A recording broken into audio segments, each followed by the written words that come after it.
3 different race winners. So we'll wait to see that. As the Formula V start to make their way out, been around for quite a number of years, the Formula V series, very strong over in Western Australia as well. We know the category manager that pushes this on from over there, does a lot of travel. They make sure a lot of cars get around, share some transporters and things like that, and there's a great field of them here this weekend. Yeah, it certainly is. We've got 13 1600cc cars, and we got 3 as well 1200cc cars, so a couple of different battle packs to look out for. The racing in this category so far this weekend has been absolutely fantastic. The top 4, there was 5 in race number 1, but since then it's been a 4-way show, fighting it out at the very top of the field, exchanging places, corner after corner after corner. And the man who's been calling alongside myself, Dan McCarthy, for the Formula V weekend has been J Mac. Jared, this has been spectacular. It absolutely has. You can see them just going through the motions of jumping on the brakes, trying to get some temperature into those tyres. It's still nice and warm out there, but every little bit counts. And you can see from the drone shot just how aggressively they're able to pitch these things into some of these corners. It's wild. Certainly is, and cold temperatures, particularly in the evening, and they have to do even more of that. They really do have to weave, and some of the categories are saying even a lap into the race, my tyres are still not up to fully functioning temperatures, suffering with understeer, suffering with oversteer, and great drivers are made on those first laps. If you can maximise on cold tyres, it pays dividends. 100%. We have seen people really benefit from staying in the fight. Daniel Reynolds is going to be on top of his starting grid for race 4, followed by Alex Macdonald, Michael Kinsella in 3rd, Curtis Porter in 4th, with Ogden in 5th. Will Pym starting from 6th, with Morgan Fremantle from the 7th spot. Ryan Stott, Butcher and Harriet will round out your top 10. And Dan McCarthy, this is the 4th time they've hit this track in anger. And we are expecting big things. The sun beaming down. There's some great temperature in that track surface, and we know these things thrive on grip, but your mid-corner speed is so important. Certainly is, absolutely. In these things, a lot, you see some high horsepower categories here this weekend, the TA2 Muscle Car Series, Innovation Race Cars.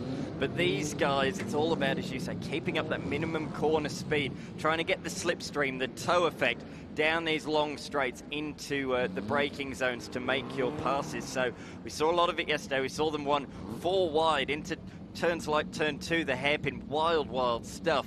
But fortunately, at the front, we got away with no damage. Yeah, it was incredible to see that respectful amount of racing room. Don't get me wrong, it was still very tight and hotly contested, but adequate racing room was divvied out to every single driver here. A couple of minor contact incidents, but we're getting set. You can see that little bit of heat haze over the Sydney Motorsport Park circuit as we are lights out. And it's a great launch off the line for Macdonald.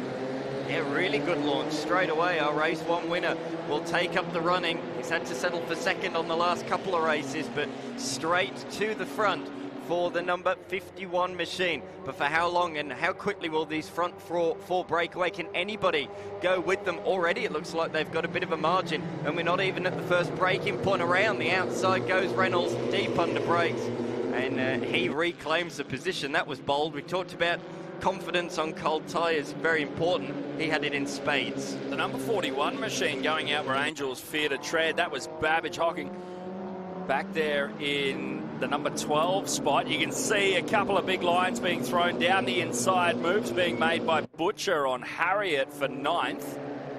Look out for Spark, a retirement yesterday in race number 2. There he is, that black machine, number 47. He was right in the fight for victory in the opening encounter, so look for him not only to come through the field, but potentially, if cards played right, he might be in the fight for the victory late on in this race. We'll have to keep an eye on that. Oh, that was nearly contact there between the red and orange machine. That's Pym and Ogden going down into turn number 8, and I think you saw something else as well. Just seeing the amount of bites these Formula Vs can take at a corner is just amazing. You think there's zero aero on these things. They have a tiny tyre, and it's not a very technologically advanced tyre. It's not super soft, sticky compound, but it's wild what they can do. I really have some true appreciation for what these drivers are doing. Big wide line, and it's going to cost That's the same driver as yesterday, wasn't it, that we saw get out there over the concrete on the outside of the circuit. So again, going to lose positions for Stott there as they come on to pit straight. Yeah, Stott has lost not one but 2 places in that little excursion. But he'll regroup and get back on with it.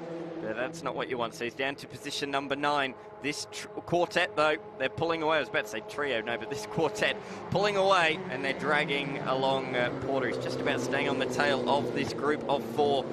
Don't rule him out either. Any one of these can win. Daniel Reynolds, a multiple-time champion in this series. Same can be said for Kinsella. We have the very best Formula V competitors that this country currently has, and it is, as you would expect, in the Australian Formula V Championship. This is a round of their national series, and great to have them a part of the Hi-Tech All Super Series. Early days yet, with still over 12 minutes remaining on the race, but Kinsella hasn't really thrown anything wild into the mix here. He's put together a very, very reliable race, just holding down 3rd place, still within touch of Macdonald and Reynolds when they change positions, but looking to capitalise when the time comes, by the looks of things. I said look for Spark. There he is already in position number 5 at the front of the next group. So he's got to really do it solo, I think. He's going to have to try without a tow to catch up to those 4 ahead. That sounds quite easy. If you watch Formula 1, you think, well, clear air, that's what you want. Not in a Formula V. You'll gain half a second, even more than that in these cars with a slipstream on pit straight, and he doesn't have that. He's 1.5 seconds behind this front group. That's just a bit too far back to get a significant tow, so he's going to have to really work hard in the middle sector of the lap, trying to really gain some speed by himself to vie into this fight. Here we go, Kinsella looking dangerous under the exhaust pipe of the 51 of Macdonald. Looks to follow Reynolds through the inside line. Won't come out on top as Reynolds will have to be satisfied with second, and he is the meat and the sandwich there. As Kinsella elevates up into second. Yeah, really nice move, that one. Nice and simple. Made it look easy. Just slotting it up the inside there, and a great pass.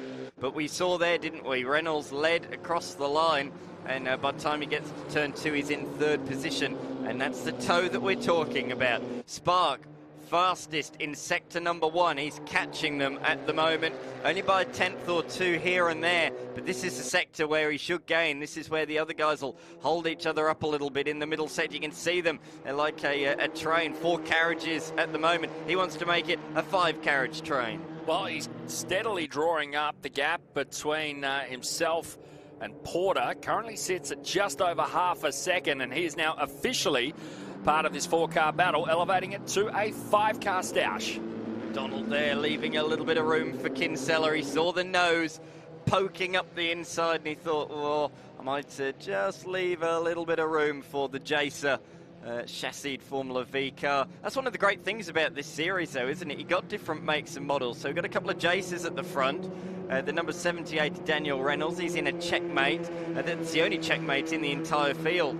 But it just shows that different drivers like different types of Formula V machinery. But they're all equal in performance, and you can take victories in whatever you turn up in. You can just see the drivers' heads moving from mirror to mirror on the run down the start-finish straight as Kinsella looks to take the fast line around turn 1. They are tapped out 2 and 3 wide on the exit there. Bit of shuffling going on, and Reynolds didn't really have anywhere to go. Ducks to the outside, Kinsella to the front. Reynolds tries to pick up second, but it's the long way around. They almost touch wheels. How good is that? He's got through, and look, the 47's going to pick the pocket as well. Spark has vied into this fight now, and he's up already into position number 3. Good stuff from him. And through as well comes the number 67 of Porter. So in the blink of an eye, Macdonald finds himself at the tail of the field, and he didn't do anything wrong. No, it was all clean, fair, admittedly hard racing. Yeah. But still, some amazing racecraft on display. Minor lock of the brakes there from Spark in the 47 machine, currently mid-pack in that 5-car battle. That just shows, though, doesn't it, in this series, if you just get not run out wide, but if you just find yourself boxed a little bit, not on the preferred racing line, the rest will just follow through as well, and you end up becoming a sitting duck.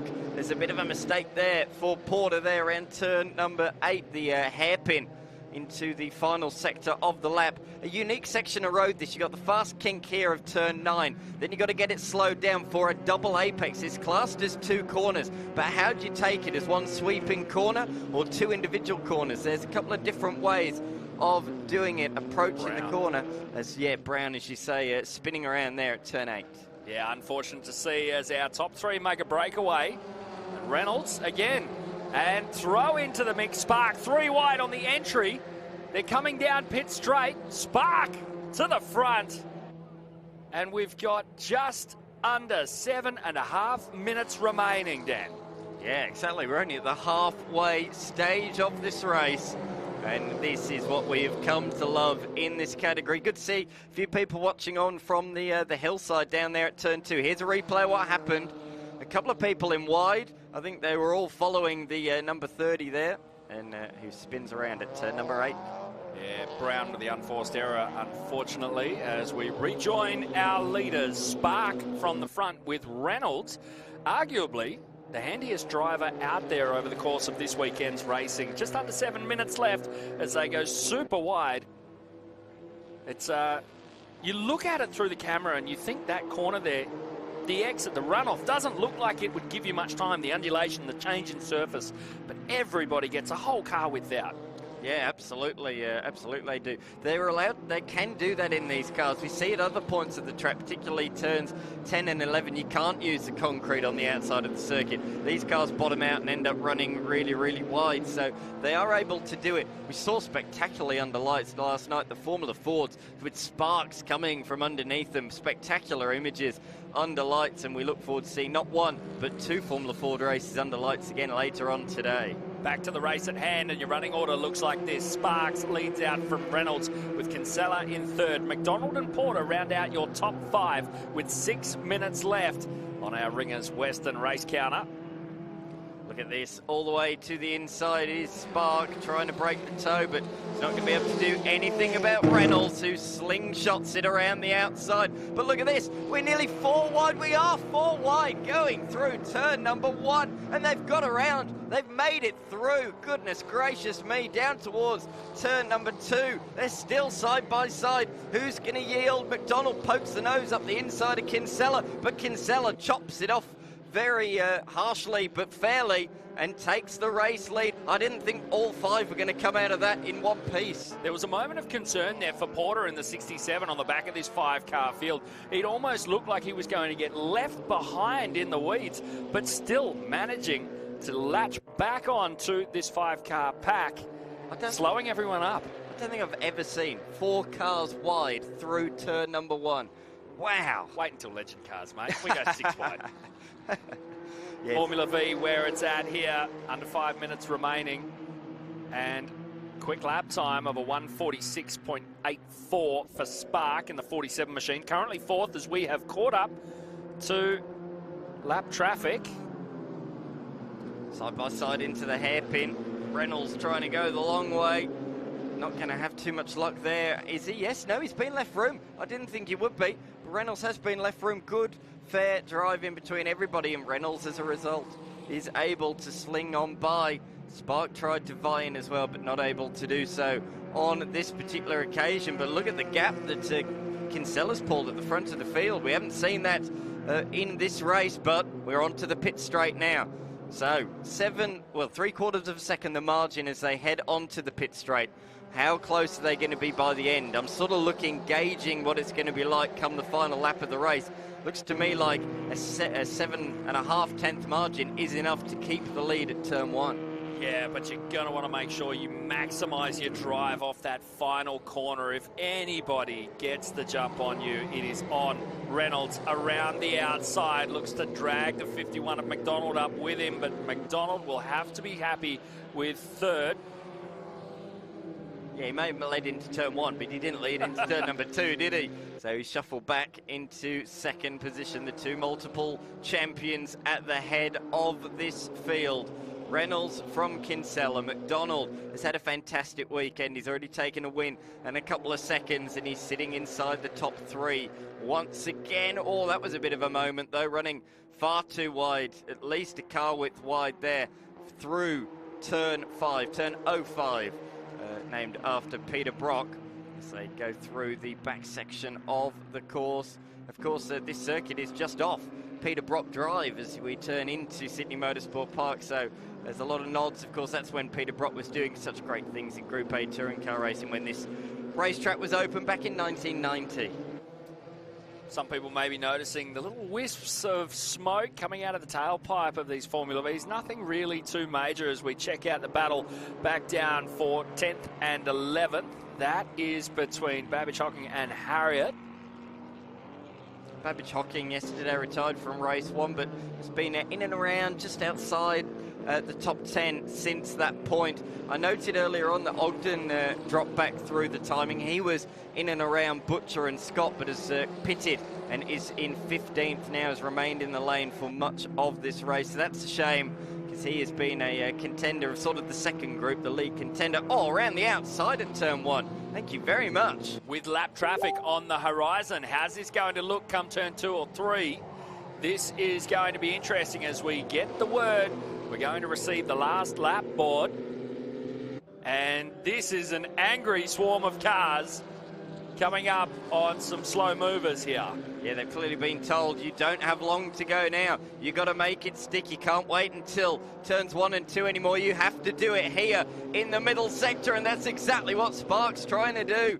He really threw it up there, and Reynolds closed the door firmly shut in his face, and is able to hold on to the position. And now look, Reynolds forced to defend, or is he? Is defense going to become attack? I think he had a brief thought there about going up the inside of Kinsella, but thought better of it. Macdonald currently in position number 4. This is the furthest back I think we've seen him all race long. But what can he do late on in this one? Who's going to play their cards now? Are they all going to save it for the run home? Reynolds doing a brilliant job defending from second place. I'm not too certain we're going to see him pull an attack out of the bag until that final corner. He's still maintaining proximity to Kinsella, so he can grab the toe. It looks like it could be enough, but he has his hands full with the 47 of Spark. He's right under the gearbox here. This is going to be tight because Spark may be able to slingshot. The drive off the final corner from Kinsella looks good. Defending. Jinking to the inside, casting a serpentine shape across the start finish. Who's it gonna be? It's gonna be close. Reynolds by 1,000th of a second. Incredible. 1,000th of a second between Reynolds and Kinsella. He stole it literally on the line. Can you believe that? Jared, his face, his mouth is just wide open. Can't believe the margin there as they came across the line. Spark was only a quarter of a second behind as well, ahead of Macdonald and Porter. But 1,000th of a second, we might see it again here between these two. Who's it going to be? Who's it going to be? In the end, it's the 16 of Harriet that does it by less than a 10th of a second. But 1,000th of a second separates Reynolds and Kinsella. Our smallest margin of the weekend. It does not get any better than that. And these are your results. Daniel Reynolds takes it out by 1/1000th over Michael Kinsella, with Craig Spark rounding out your top 3. Macdonald in 4th. Porter finishes out your 5 with Stephen Butcher. Ryan Stott in 7th. Will Pym in 8th. Morgan Fremantle and Matthew Harriet finishing out your top 10 here for race 4 of the Formula Vs. I've not seen a race that close in many years. 2019 I called a Formula V race where it was an actual tie, 0 thousandths between them. Wow. But that is as close as you can ever get. That is remarkable after 8 laps of competition to be that close. I tell you what, our team member on the replay is going to have a hard job cutting this together because there was just so much action, Dan. It was just wild from front to back. It was great to see the number 16 machine getting some airtime as well.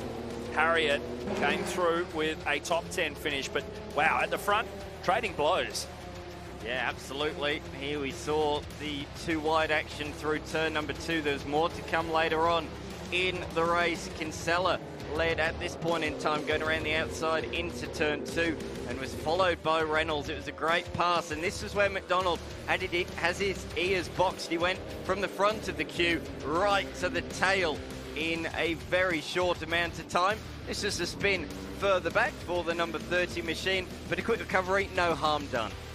Yeah, it was great to see Spark getting up there for this race 4 of the program too.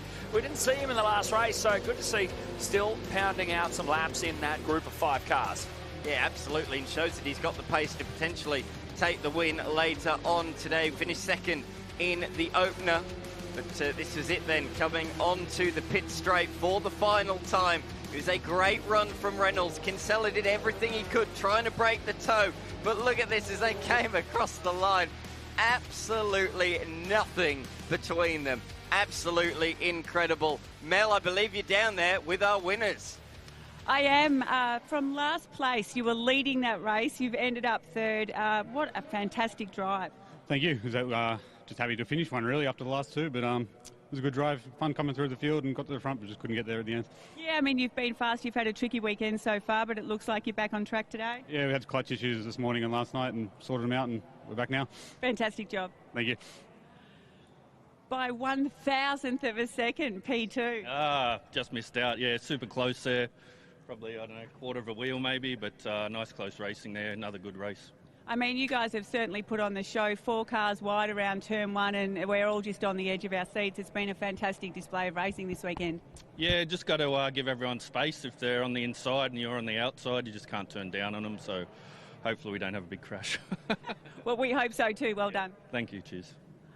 Another P1. Congratulations. Yeah, that one was obviously way too close to call. I mean, I wasn't really even sure until you just said it just then that I actually had it. So, yeah, obviously very happy to grab another win. It's very hard to do around here. So, yeah, I'll take my second one. There's obviously a huge amount of respect between you guys out there. I mean, you're 2, 3, 4 cars wide every corner, and there's just no contact. It's, you know, really well done to you all. Yeah, I mean, it's certainly a big part of it, particularly in open wheel racing. I mean, going 2, 3 wide around turn 1 can be a bit sketchy, but yeah, so you've got to have a lot of faith in the guys around you, and obviously you try and give them the same respect.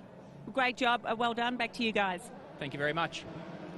Thanks very much, Mel. Can't quite believe what we just witnessed there. But we move from one open wheel category to another, and it's another Australian series. It's the Hankook Australian Drivers' Championship. Hayden Crosseland, the local, will come out of pole position. He's taken both wins so